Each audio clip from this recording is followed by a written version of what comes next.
Bonjour à tous, aujourd'hui on va faire une opération de mécanique simple sur notre vélo, mais qui peut s'avérer très compliquée pour les novices. On va changer un câble de dérailleur. Allez, on y va. Pour commencer, avant de s'occuper directement de la mécanique du vélo, il faut commencer par acheter le bon câble. À savoir que SRAM et Shimano ont des têtes de câble classiques que vous pouvez trouver même en supermarché. Par contre, pour Campagnolo, les têtes de câble sont un peu plus fines et dans ce cas-là, une classique achetée dans le commerce ne conviendra pas. Il faut acheter directement une Campagnolo. Donc une fois que vous avez pris le bon câble, ne pas se tromper aussi avec les câbles de frein parce que clairement, la tête est plus grosse, mais le câble en lui-même est plus gros aussi. Un câble de dérailleur, c'est très fin et c'est prévu pour aller dans des gaines plus fines que les gaines de frein.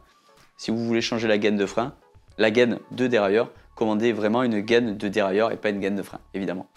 Donc on va commencer l'opération. Le câble est tout effiloché, il risque de casser. Donc je vais commencer par directement le démonter. Donc voilà, premièrement, je vais venir couper le câble et le desserrer.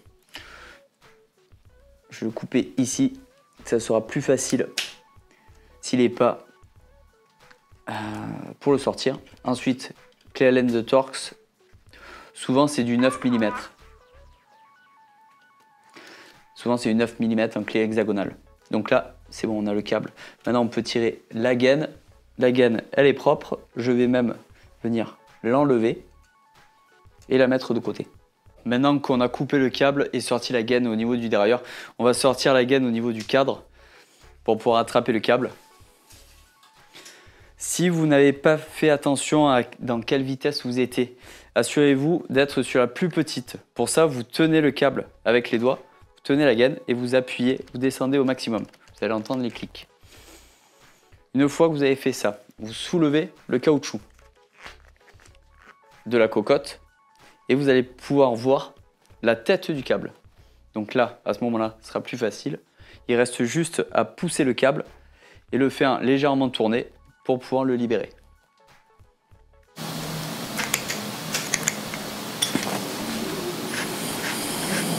Donc voilà, maintenant qu'on a libéré la tête, on peut enlever le câble à 100%. Attention sur certaines gaines et notamment sur les câbles de dérailleur avant, vous avez des réglages micrométriques au milieu. Ça veut dire que la gaine est coupée au milieu. Donc là, nous, c'est une simple gaine. L'embout de gaine est resté dans la butée de cadre, donc aucun problème.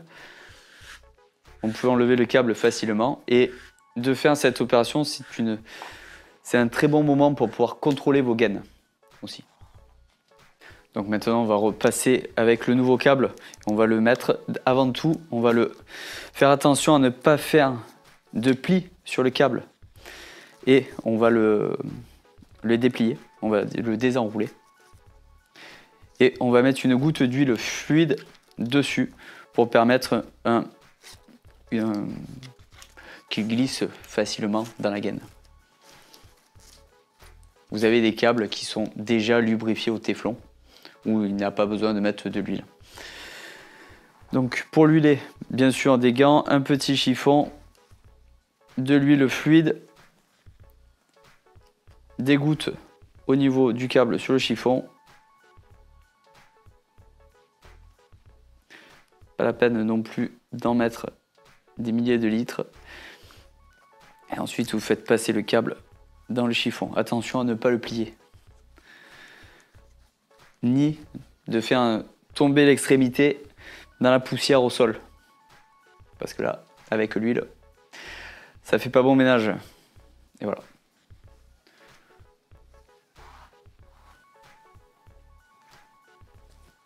Donc on fait rentrer le câble directement par là où il est sorti et on le fait traverser. Il suffit d'enlever la petite plaquette transparente et rappelez-vous une seule chose, ne pas plier le câble. Voilà, parce que si vous pliez le câble est foutu. Hop, on tire bien pour qu'il soit dans le logement. Et maintenant, on va venir le faire rentrer directement dans la gaine. Donc voilà, là on voit la petite gorge de passage qui facilite le passage du câble. Nous, on vient le mettre au bout de la gorge directement pour qu'il s'insère dans la gaine. Et normalement, il sort facilement de l'autre côté. Donc c'est à ce moment-là où il va falloir faire très attention à ne pas plier le câble.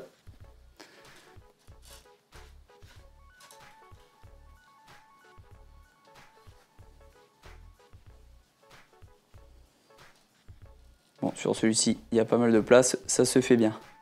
Hop, là. Et ensuite, on peut remettre la petite plaquette, la guidoline et le caoutchouc.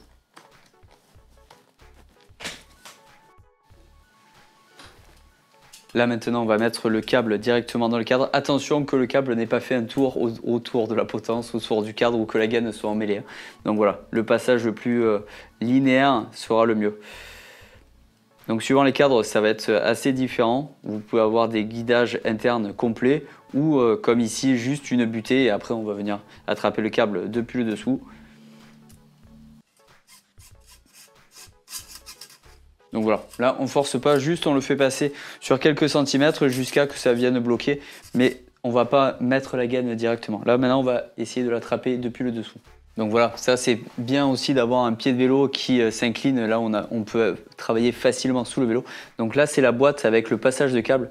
Le passage de câble bleu, vous l'avez sur beaucoup de vélos, après l'intégration change suivant les cadres et suivant les modèles. Donc là le câble, je le vois, il est hyper accessible. Et ici, j'arrive à le dégager juste avec un petit crochet et je vais venir pousser pour le faire sortir et pouvoir mettre la gaine au-dessus.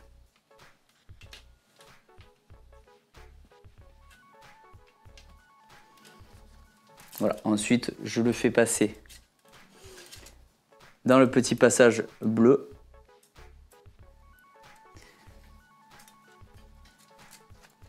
Et on va pouvoir mettre la gaine du dérailleur. Maintenant, je remets le câble dans la gaine de dérailleur arrière. Attention aux poussières, hein. Encore une fois, n'hésitez pas à passer un petit coup de chiffon avec un peu d'huile sur la fin du câble. Là, je le mets bien dans l'ergot du cadre. Et je peux directement le mettre dans le dérailleur. Et après, on va se passer à la fixation. Hop. Donc maintenant que mon câble est passé, vous avez un petit réglage micrométrique. Celui-ci, je vous conseille de le mettre quasiment en bas. Vous allez en bas, hop, et vous desserrez de un quart de tour, un demi-tour. Là, maintenant, vous faites glisser le câble dans la butée. Vous avez une petite gorge à l'intérieur pour le passage de câble. Suivant les dérailleurs, ça peut généralement légèrement être modifié, mais vous avez toujours un emplacement pour le câble. Là, on ne le plie pas. Et maintenant, on va venir serrer le câble. Pour serrer le câble, c'est pas la peine de tirer et de le tendre à 200%. Il faut juste qu'il soit en pression. On vient resserrer. Et là, on va pouvoir attaquer au réglage. Donc voilà, le câble est fixé. Maintenant, il n'est pas vraiment tendu, mais il n'est pas ballant non plus. Vérifiez que les gaines soient bien emboîtées dans tous les ergots du cadre. Et là, pour attaquer le réglage, donc on fait tourner le pédalier et il faut que la chaîne monte dès le premier clic. Tant qu'elle ne monte pas, là je viens de faire un clic, il ne s'est rien passé, il va falloir retendre le câble. Donc voilà. Là, un clic, ça ne monte pas. En jouant sur cette vis, on joue sur la tension du câble. Donc là, ça monte, mais ça accroche. Oui, ça monte pas assez. Hop, on retend encore un peu. Faut pas que les vitesses soient instables. Hop, milieu de cassette, on descend le plateau à l'avant.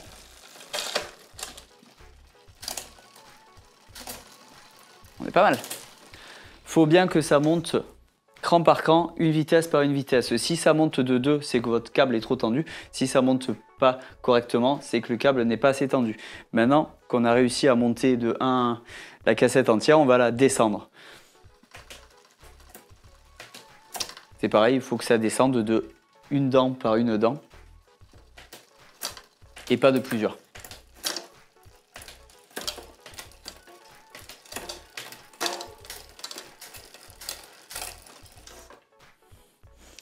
Si vous n'arrivez pas à faire ce réglage, que ça monte bien mais que ça a du mal à descendre, c'est peut-être soit que votre câble, vous l'avez légèrement plié et que du coup, il ne coulisse pas bien dans une gaine, soit il manque de l'huile, soit une gaine est trop abîmée. Voilà.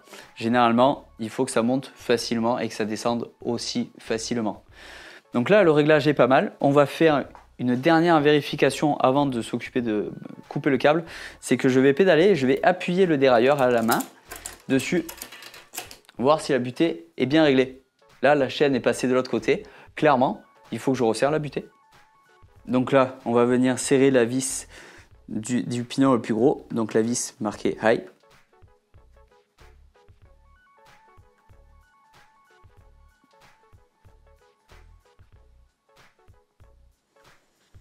Non, c'est l'autre.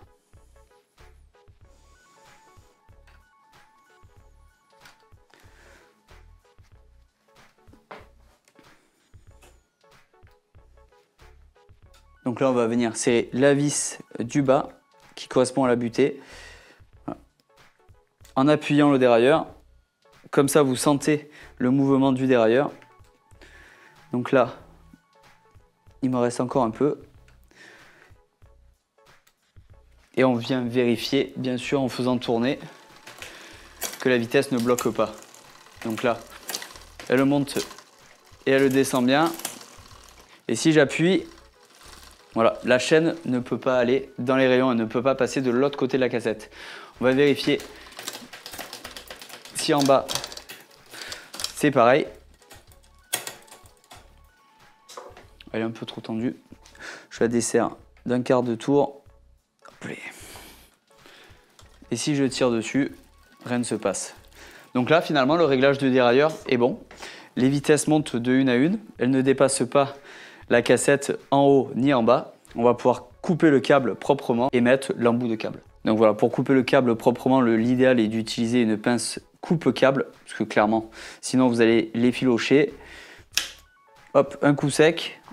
Ensuite, on positionne l'embout et on vient le serrer directement avec la pince depuis le milieu.